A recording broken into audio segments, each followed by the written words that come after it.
Why does Simon Peter do what Jesus says? They'd been fishing all night and they had nothing to show for it. And along comes Jesus, a son of a carpenter from Nazareth, and he thinks he knows their job better than they do. This was their business, this was their livelihood. And here comes this wandering rabbi to tell them to do something that is actually doesn't really make much sense. So why would they listen to him?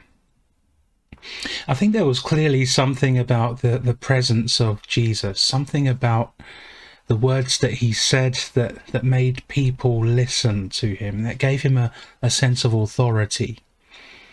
Because people don't often interrogate Jesus as to why he's asking them to do what he asks them to do. They just tend to do it. And so Simon Peter, sensing that perhaps Jesus is up to something interesting, he does what is told. However strange it might have seemed to him, and it was strange after all. For all kinds of reasons, there was no point doing what Jesus has suggested they do. They were using the wrong kinds of net for that kind of fishing. It was the wrong time of day to be going out, and on top of all that, they were tired from a long night's fishing with little results. They knew from experience that there's nothing more to be had from the lake that day. And yet Jesus says, go put out into deep water and put down your nets. And I suppose he thinks, what is there to lose? Maybe it's worth a try. And as they pull those nets up, they discover a catch of fish that is so unexpected, so great, that they needed help to bring it all in. We go from a night of nothing, where nothing happens, nothing is gained, to the biggest haul of their careers. And so it's no wonder that they look at Jesus and they wonder, what on earth is going on? Who is this man? What is happening on this boat? And what does he want from us? And as I read that story again, it struck me how often in the Gospels Jesus says to people that you need to do something that seems counterintuitive. Put your nets down again and see what happens. Go and wash in the pool of water. Take up your mat. Fill those jars with water. Stretch out your hand. It's everywhere in the Gospel. Jesus telling people to do strange things, unexpected things that don't really make sense at the time. But when they listen, when they do the things he tells them to do, the kingdom of God breaks in and something remarkable takes place. And I think that is perhaps our first lesson, that we would do well to do what Jesus suggests to us, even if at times it might feel and sound a little bit strange. It's very hard for us, isn't it, to ignore the ways we have always done things. We could be like Peter and his colleagues. We know our job very well. We know what to do, what not to do. We know what works in life. And then here comes Jesus to say, maybe you want to do things differently now. And we struggle with that, don't we? We struggle to let go, for example, of our patterns of worship. We struggle to let go of the ways that we have always read the Bible.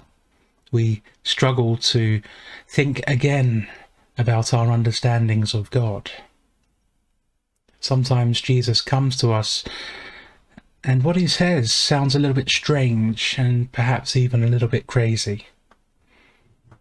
The question is, can we do what he says? Will we know the moment has come to us when he's telling us to put down our nets into deep water, to try again, to do things differently?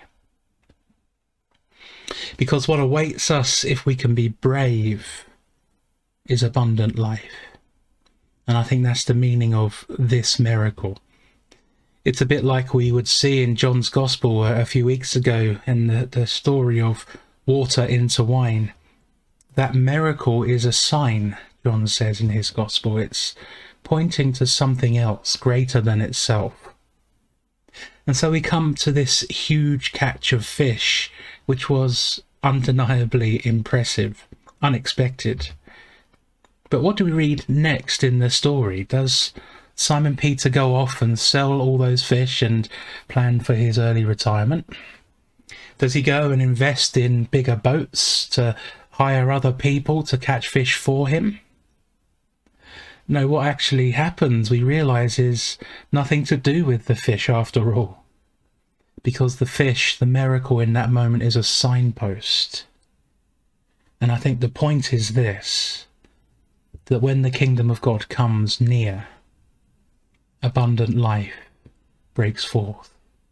Jesus is showing these fishermen that life is more than fish and work. There is an abundance waiting to be had. There is life to come in its fullness. God's kingdom is breaking in. And so he presents them with a choice. You can stick with the fish, hold on to that miraculous catch, or you can come and discover someone who can lead you into even greater things than even that. And Peter makes his choice. He leaves his nets, he leaves those fish, his boats, his business, his family, his home, and he goes with Jesus. And I wonder what choice you would make. And so I wonder if perhaps you've had an experience like this yourself. I'm not suggesting the miraculous catch of fish, but a moment in your life when something seemingly impossible breaks in. Something unexpected, something unusual comes into your life, and you suddenly get a hint that there is more going on than meets the eye. There is an abundance waiting just around the corner. Those experiences can be hard to describe, but there comes a moment in life when you are given a choice. There comes a time when you reach a kind of crossroads on your journey, and it's always easiest to go back to what is normal, to keep on fishing. But what if Jesus wants to invite you and me into something else? But before Peter is ready to say his yes, before he can put down his nets, there is a problem that needs to be addressed. Peter has witnessed something unexpected, extraordinary, but now he looks at Jesus and he can't help but see him in a different light. He can't be sure what he is seeing, but he knows that God is at work in this moment and Jesus is involved in it somehow. And Peter's reaction is one of fear. He's afraid.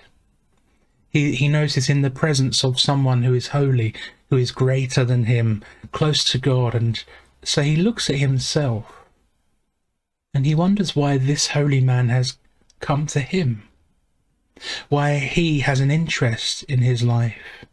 And so he says, "Go away. I'm a sinful man." But what does Jesus say to all of that reaction by Peter? What is his response to Peter's response to him? He says, "Don't be afraid. Don't be afraid." Simon thought he wasn't worthy. He saw himself as a sinner, one that this holy man should have nothing to do with. But when Jesus looks at Simon, he sees something else. He sees a partner.